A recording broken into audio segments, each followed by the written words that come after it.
वक्त कम है, जितना दम है लगा दो। हिंदुस्तान के कुछ लोगों को मैं जगाता हूँ, कुछ लोगों को तुम जगा दो। ऐसा ही कुछ कहना है हमारे देश के प्रधानमंत्री नरेंद्र दामोदर दास मोदी जी का। आइए उनके जीवन को पूरी तरीके से जानते हैं। नरेंद्र दामोदर दास मोदी भारतीय राजनीति का वो चेहरा है जिन्होंने महज कुछ सालों में ही देश की राजनीति की परिभाषा ही बदल दी है।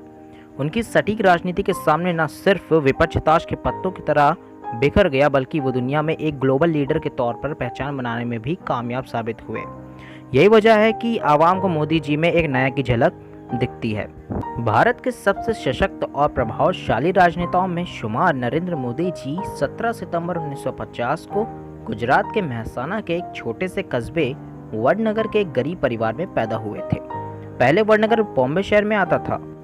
नरेंद्र मोदी जी की माता का नाम हीराबेन और उनके पिताजी का नाम दामोदर दास मूलचंद मोदी है। मोदी जी को बचपन में नरिया कहकर संबोधित किया जाता था। नरेंद्र मोदी जी के पिता चाय बेचकर किसी तरह अपने परिवार का गुजारा करते थे।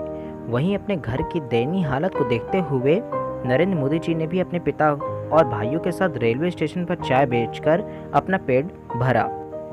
वहीं बचपन में तमाम कठिनाइयां और कई संघर्ष झेलने के बाद भी मोदी जी कभी निराश नहीं हुए और एक महापुरुष की तरह अपने फौलादी इरादों के साथ अपने कर्तव्य पथ पर आगे बढ़ते रहे। यही वजह है कि आज वे दुनिया के सबसे शक्तिशाली लोगों में गिने जाने लगे हैं और देश के प्रधानमंत्री बन अपने सकारात्मक दृष्टि के साथ भारत का प्रतिनिधित्व कर रहे हैं। प्रधानमंत्री नरेंद्र मोदी जी बचपन से ही बेहद होशियार और असाधारण प्रतिभा वाले व्यक्ति हैं, जिन्हें बचपन से ही पढ़ने लिखने का बहुत शौक है। वे शुरू से ही स्वामी विवेकानंद जी को अपना आदर्श मानते हैं और उनके द्वारा बताए गए मार्ग पर चलते भी हैं। नरेंद्र मोदी जी के अंदर शुरू से ही देशभक्ति का गुण समाहित था, इसलिए वे आर्मी स्कूल में पढ़ाई कर इंडियन आर्मी में भर्ती होना चाहते थे। इसके लिए उन्होंने काफ़ी कोशिश भी की थी, लेकिन परिवार की हालत अच्छी न होने के कारण उनका आर्मी स्कूल में एडमिशन लेने का सपना महज एक सपना ही रह गया। फिलहाल नरेंद्र मोदी जी ने गुजरात के वडनगर से अपनी प्रारंभिक शिक्षा पूरी की थी। उनके वाक कौशल की तारीफ शुरू से ही की जाती थी। मोदी जी शुरुआत से ही अपनी वाक कला से हर किसी का ध्यान अपनी तरफ आकर्षित करने में माहिर है। आपको बता दें कि नरेंद्र मोदी जी ने दिल्ली यूनिवर्सिटी से पॉलिटिकल साइंस में बीए का कोर्स पूरा किया और फिर साल 1980 में उन्होंने उच्च शिक्षा हासिल करने के लिए अहमदाबाद में गुजरात के विश्वविद्यालय से पॉलिटिकल साइंस से अपने एमए की पढ़ाई पूरी की। आर्थिक रूप से कमजोर परिवार में जन्मे नरेंद्र मोदी जी अपने माता पिता के तीसरे बेटे हैं। कम उम्र में ही उनका जशोदाबेन जी के साथ विवाह करवा दिया गया। नरेंद्र मोदी जी उसी समय हाई स्कूल से पास हुए थे, इसलिए उन्होंने इस विवाह को अस्वीकार किया। दरअसल कुछ सालों बाद मोदी जी ने अपने घर का त्याग कर दिया और ज्ञान प्राप्ति के लिए भारत के अलग अलग हिस्सों में घूमे। जशोदाबेन पहले सरकारी स्कूल में टीचर के रूप में पढ़ाती थी, जो कि अब रिटायर हो चुकी हैं। वहीं कुछ रिपोर्टर्स के मुताबिक मोदी जी की शादी जरूर हुई थी, लेकिन शादी के बाद वे दोनों कभी एक साथ नहीं रहे। नरेंद्र मोदी जी के अंदर शुरू से ही राष्ट्र प्रेम और देशभक्ति की भावना समाहित थी, इसलिए वे अपनी कॉलेज की पढ़ाई खत्म करने के बाद एक प्रचारक के रूप में हिंदू राष्ट्रवादी राजनीतिक दल राष्ट्रीय स्वयंसेवक संघ आरएसएस से जुड़ गए। इसके बाद प्रधानमंत्री नरेंद्र मोदी जी ने देश के अलग अलग प्रांतों में संघ की महत्वपूर्ण जिम्मेदारियां निभाई। साल 1975 से 77 में जब पूर्व प्रधानमंत्री इंदिरा गांधी ने देश में इमरजेंसी का ऐलान कर दिया था, उस दौरान आरएसएस पर भी बैन लगा दिया गया था। तब नरेंद्र मोदी जी को गिरफ्तारी से बचने के लिए अपना वेश बदलकर यात्रा करनी पड़ी थी। नरेंद्र मोदी जी ने उस समय देश में इमरजेंसी लागू करने का काफी विरोध भी किया था। इसके बाद स्वयंसेवक संघ द्वारा उन्हें भारतीय जनता पार्टी में सम्मिलित होने के लिए भी भेजा गया।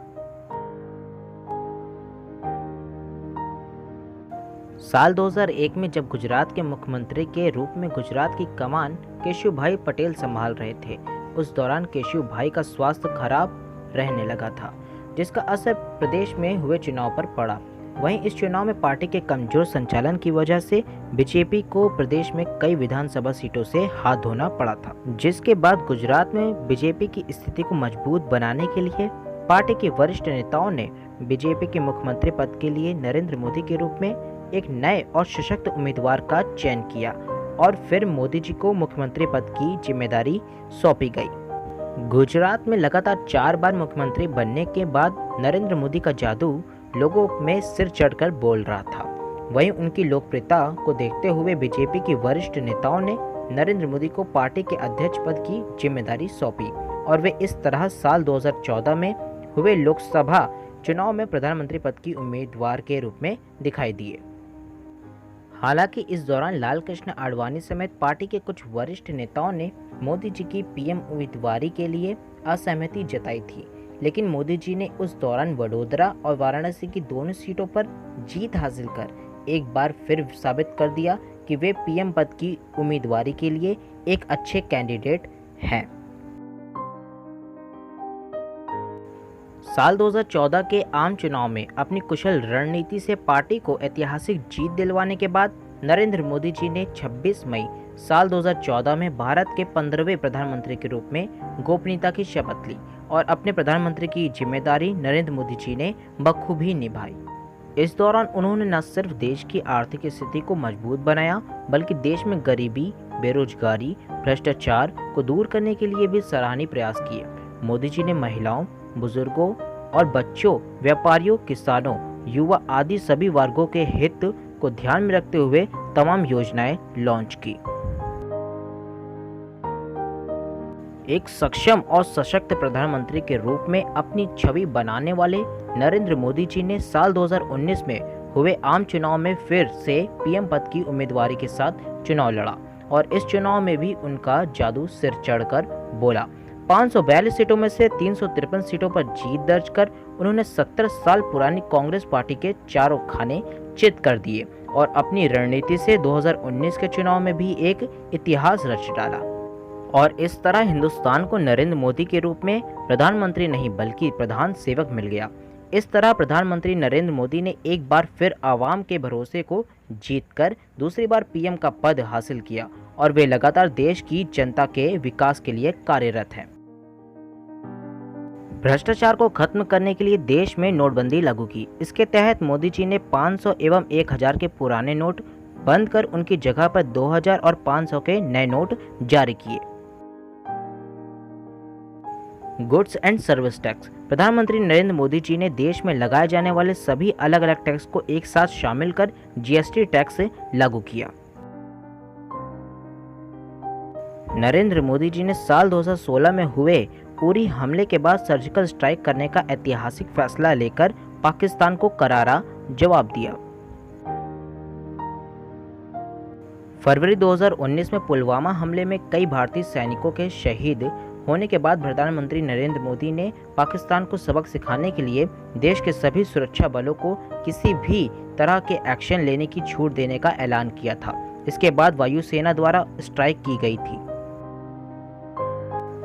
भारत के लौह पुरुष सरदार वल्लभ भाई पटेल के स्मारक के रूप में स्टैच्यू ऑफ यूनिटी का निर्माण करवाया गया। अयोध्या में आखिरकार करीब 500 साल बाद राम मंदिर के लिए भूमि पूजन 5 अगस्त 2020 को संपन्न हो गया। प्रधानमंत्री नरेंद्र मोदी ने भूमि पूजन किया और मंदिर की आधारशिला रखी। पहली बार अंतर्राष्ट्रीय योग दिवस 21 जून साल 2015 को मनाया गया था।